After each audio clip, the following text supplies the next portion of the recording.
Muraho neza abakunzi ba The Casaflor Discovery, ndabasuhuje. Ni Alice n'ubundi kuri kamera. Nishimiye kongera kugirirwa umugisha wo kuganira namwe uyu munsi. Ikiganiro cy'uyu munsi tugiye kuganira ku bintu bijyanye n'isuku.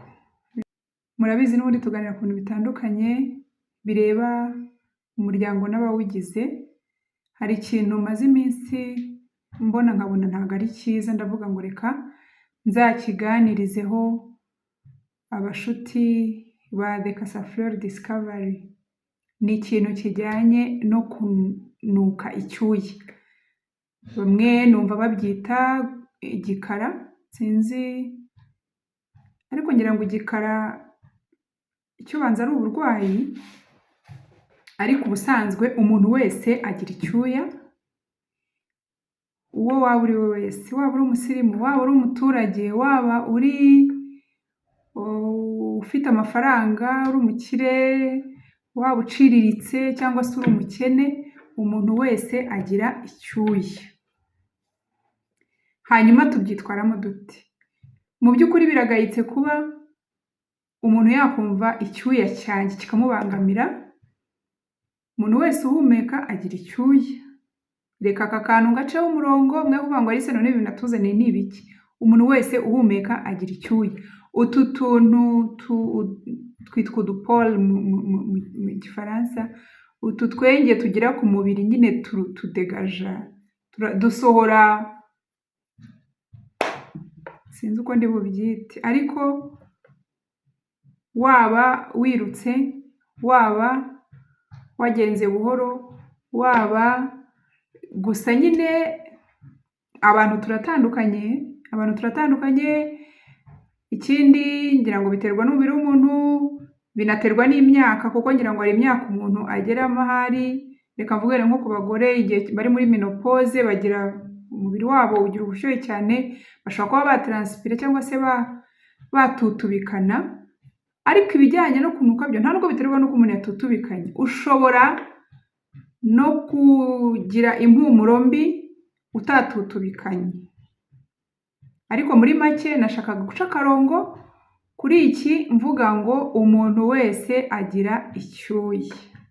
Umuntu wese uhumeka agira icyuya. Ikibazo rero ni ikihe? Ikibazo ni uko icyuya cyanjye ngewe Alice cyagira umuntu kibangamira, cyangwa icyawe kikagira undi muntu kibangamira. Reka mbabwire, bireze cyane mu Rwanda. Impamvu mvuga mu Rwanda ni uko ngira umugisha wo kujya mu bice bitandukanye by'igihugu cyacu. Ni ukuri kose bireze kandi birabangamye. Ntabwo ari ibisirimu rwose, ntabwo ari iby'i Rwanda. Reka nkoreshe iyi mvugo, ntabwo ari iby'i Rwanda. Reka mbahe ingero. Ujya muri bisi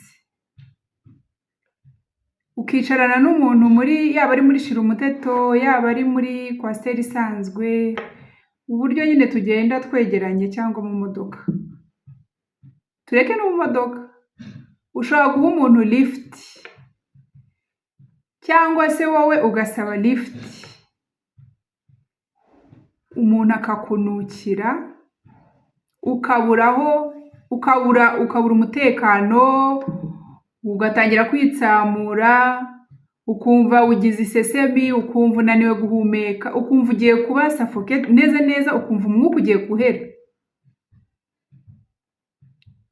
Birabangamye.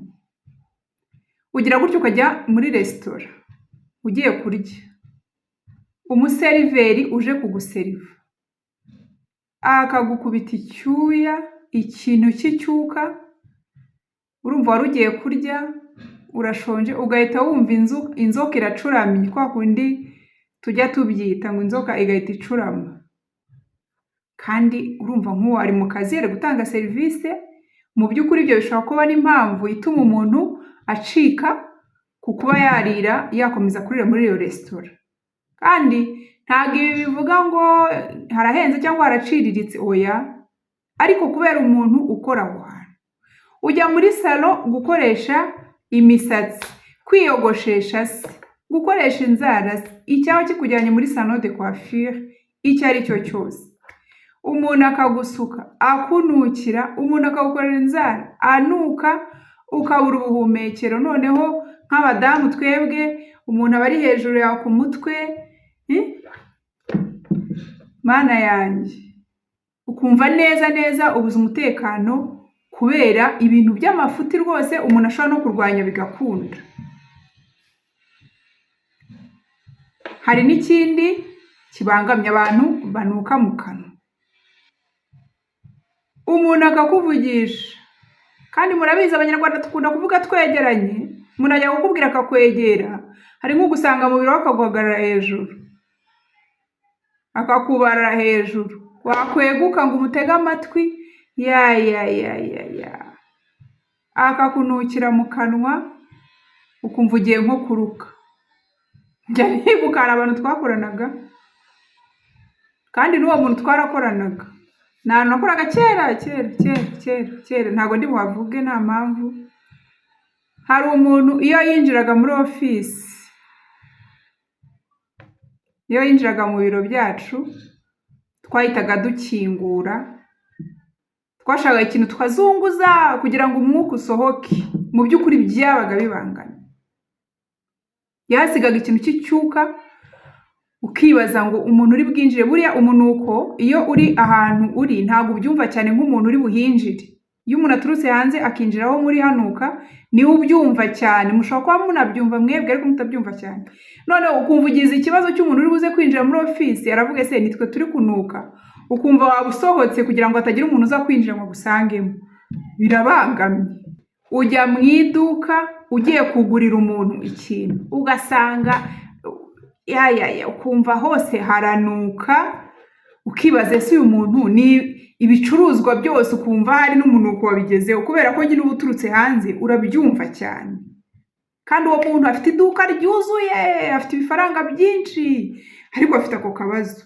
Njya nibuka ndwaye, hari umuganga najya ankunda kujyaho kugira ngo amfashe, ariko anuka mwoka byaramwe, kandi yariyemeraga akabanza akambwira amashuri yize, ngira ngo yagira ngo hari anyemeze kugira ngo aze kumfasha numva ko abifitiye ubushobozi, akabanza akambwira amashuri yize, akambwira n'ibitari ngombwa, ariko anuka. Winjiraga muri ofisi ye navagamo numva inda yatumbye kubera umunuko, kandi yari icyuki rwose muri ya mvugo y'ubu bakoresha. Yari umudamu mwiza rwose ku isura, ariko anuka.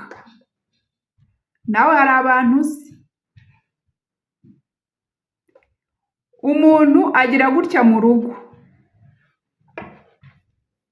agakoropa mu nzu ari gukora amasuku, ariko wayinjiramo ukumva iranuka, ukumva yose yabaye umunuko, ukumva ahantu hose hanutse, ukumva ubuze ubuhumekero, ugasohoka. Kandi yari ari gukora isuku mu nzu, ariko inzu yose ihindutse umunuko.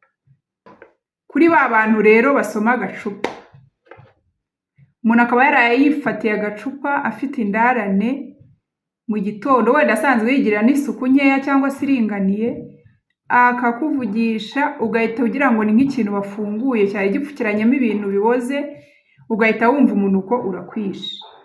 Ibi bintu ni ukuri, nimwumva iki kiganiro muzandike muri komenti. Hari abantu baba ari abasirimu rwose, reka mvuga abantu b'igitsina gore, ari umusirimu yambara neza, ahora yambaye high heel, urukweto rurerure, ishakoshi nziza, genda rwose, ariko mana yanjye yagucaho kumva aranuka. Kandi hari abantu noneho bitera amadeodora cyangwa amaparufe, ariko byakubitana ka kanuko noneho bikanuka kurushaho, bigahumira ku mirari. Ibyo bintu ingero zaba nyinshi cyane, ariko mubitekerezeho. Noneho rero ngo dukore iki? Nicyo naje kugira ngo tuganire. Buriya reka nkubwire muvandi, mbere yuko ngiye numva ko ufite icyuya kibangamye, wowe wabyumvishe kare. Amazuru yanjye yegereye njyewe cyane kurusha, aranyegereye kurusha undi muntu. Ni ukuvuga ngo kugira ngo izuru ry'undi muntu ribyumve, njyewe nkwiye kuba nabyumvise kare. niba nuka mu kanwa, amazuru yanjye n'umunwa wanjye biregeranye cyane kurusha uko byagera ku mazuru y'undi muntu duhagararanye turi kuvugana, uko twaba twegeranye kose ntabwo dushaka kwegerana kurusha uko umunwa n'amazuru byanjye byegeranye. Ni ukuvuga ngo niba mfite umwuka mubi mu kanwa, nakabaye mbyumva nkabimenya mbere y'undi muntu uwo ari we wese. Niba mu kwaha mfite icyuya gihumurana ukuntu nyine kibangamye, nijya ubyumva mbere y'uko undi muntu abyumva. Nkwiye kubishakira umuti rero, nicyo tugiye kuganira. Abantu bari gukurikirana iki kiganiro, niba nawe ibi bintu bigiye kubangamira, ukande kuri like cyangwa usige comment, mutange comment. Ni ukuri njyewe narababaye, mperutse kuganira n'umuntu kuri chat kuri WhatsApp uba hanze mu gihugu kimwe ntari buvuge, arangije arambwira ngo abanyarwanda ngo bene wacu b'abanyarwanda ngo baracyanuka nk'ubushize uko nasanze bimeze. Nyine yaje intango muri vacances bimunanira kwihangana, aravuga ngo abanyarwanda ngo turanuka ngo kandi ngo ntibivuga ngo umuntu ni umusirimu cyangwa n'iki. Mbese umuntu arahita agasiga ikintu cy'icyuya, umuntu araguhobera na kwa kuntu dukunda guhobera n'abanyarwanda, akaguhobera imyenda yawe igasigara inuka icyuya cye, ukumva ni ibintu bibangamye mu by'ukuri. Nukuri birabangamye kuba wambaye neza warimbye, kuba washyizeho makeup ariko ufite uruntu wateye inzara zigera hariya wazisize, ariko wahita ikintu cy'icyuya kigakubita.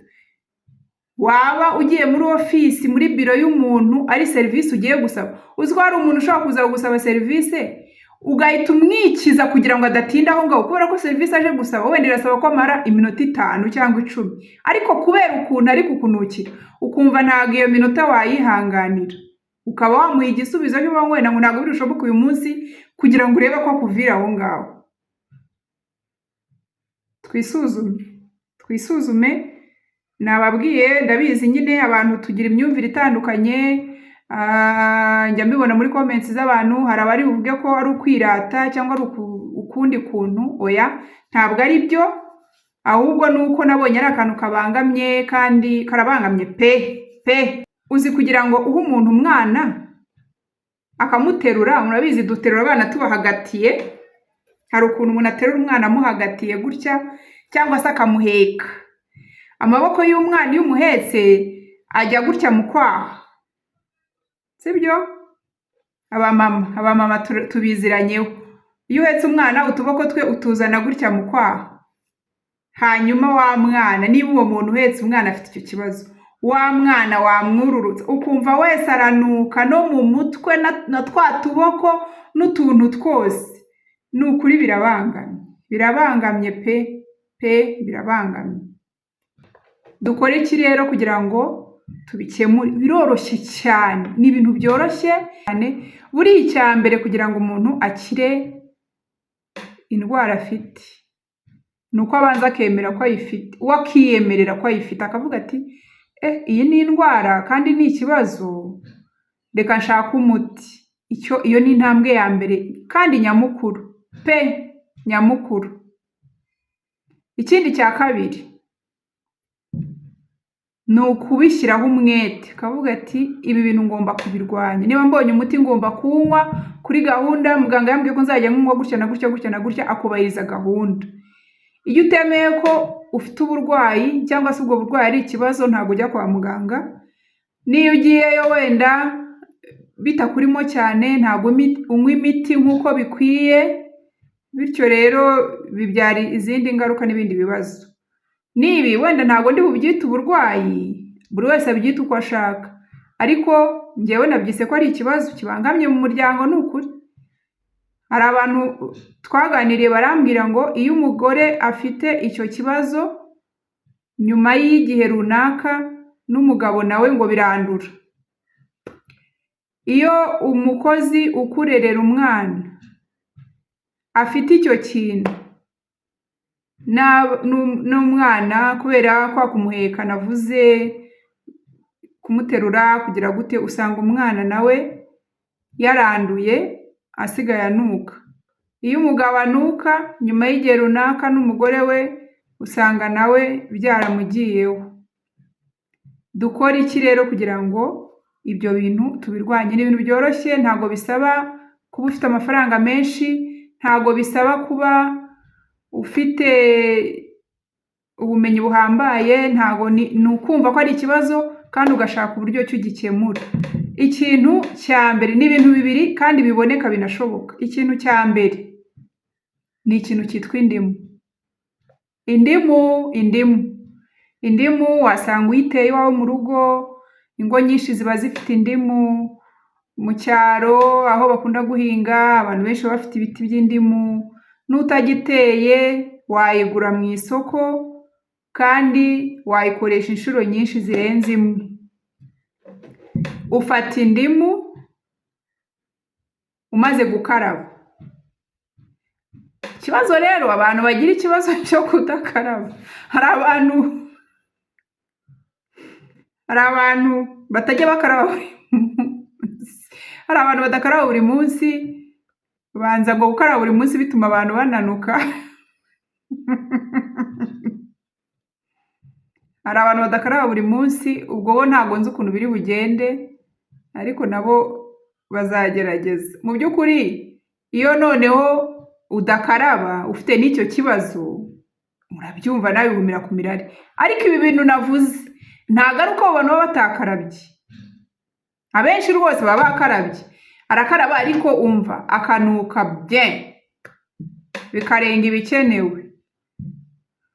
Abantu rero badakaraba n'ubusanzwe buri munsi sinzi uko babigenza, ariko iyo umaze gukaraba ufata indimu ukayikata, ntabwo ari ngombwa nyinshi, ni wa mutobe nyine w'indimu ukoresha, ugasiga mu kwaha, hanyuma ukisiga amavuta bisanzwe. Basi buriya indimu yica umunuko mwinshi, indimu yica umunuko mwinshi. Muzarebe muri resitora iyo abantu bariye amafi, murabizi amafi niyo wakaraba isabuni imeze gute, biragoye ko umuhumuro w'ifi ushira ku ntoki. Ariko iyo ukarabye indimu, niyo utakoresha isabuni ariko ugakaraba indimu ku ntoki, umuhumuro w'ifi ushiraho. Ni ukuvuga ngo rero na ya ndimu mu kwaha iragenda ikabsorbinga wa muhumuro mubi, ya ndimu iragenda ikawunetraliza. Hanyuma ukisiga amavuta bisanzwe ukambara ukagenda. Ibyo bintu bikoze mu gitondo na nimugoroba na ba bantu bavuga ngo banuka ngo igikara birashira.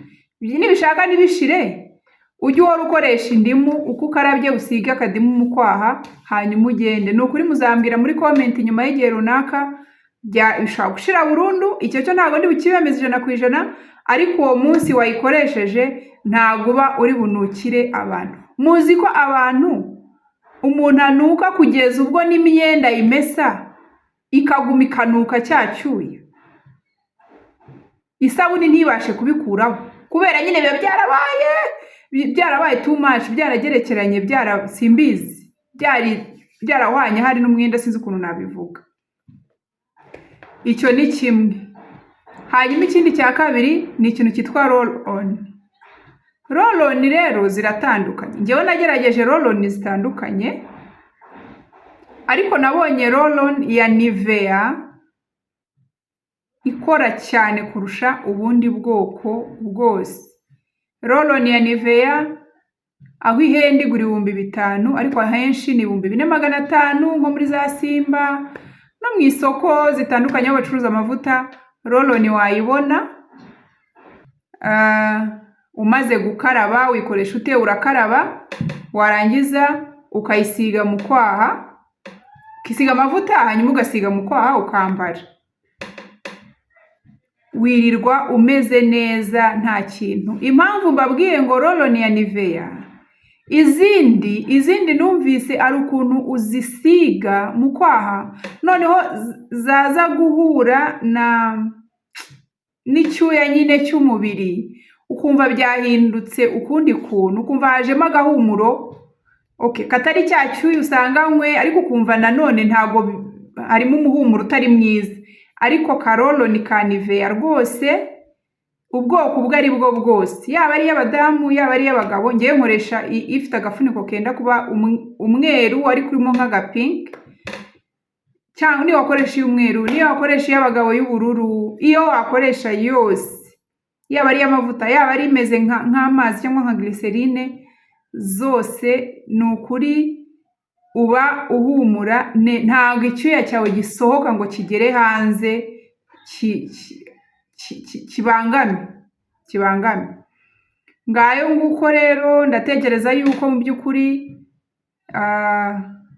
wowe muntu ufite ako kabazo, niyo kandi waba utagafite, dufite ibyo byacu biri ku rwego rutandukanye. Hari umuntu nyine bipika cyane bikaba birabangamye pe, umuntu akinjira ahantu uri agahita asohoka akabura ubuhumekero, umuntu akaba atarya yicaye iruhande rwawe kubera ko aba yumva nyine ahantu hose, umuntu yumva agiye kuba nka etufe, agiye guhera nk'umwuka.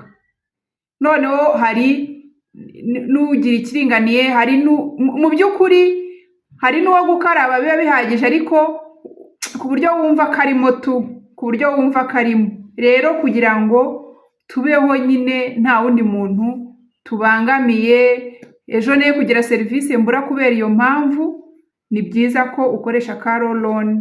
Ni nk'uko n'ubundi jya ukagura nk'uko n'ubundi ugura amavuta wisiga buri munsi. Nibyo nashakaga ko tuganira uyu munsi. Ndabashimiye rero, nizere yuko muri bushyire komenti hasi muri chatbot, muzatubwire niba byarakunze, niba koko byarakunze, ariko ngende ndabahamiriza neza yuko byakunze. Hari abantu biba ngombwa nyine ko turi bubane nkasanga bafite ako kabazo, nkababwira nti rwose koresha Kadimu, wenda ubushobozi bwo kugura Roloni. Uretse ko Roloni imara igihe, niba ari ibyo 5 utanze ushobora kuyikoresha amezi 2, ushobora kumara amezi 2, ni menshi. Kuko ku mugani nanone indimu hari igihe ziboneka kuri make, ariko hari n'igihe zigera zikahundura zigahenda. Rero ariko akaroloni wanakagendana, ubaye utari no mu rugo wakagendana, ni agasirimu rwose. Indimu nayo ubaye wayibona ni byiza buri gihe, ariko rwose ako kabazo tugakemure. Ni ukuvuga ngo nta muntu ukwiye kubaho adafite akaroloni. Mu yandi magambo, uba uri umugabo uba uri umugore, ugomba kuba ufite akaroloni, otherwise urabangama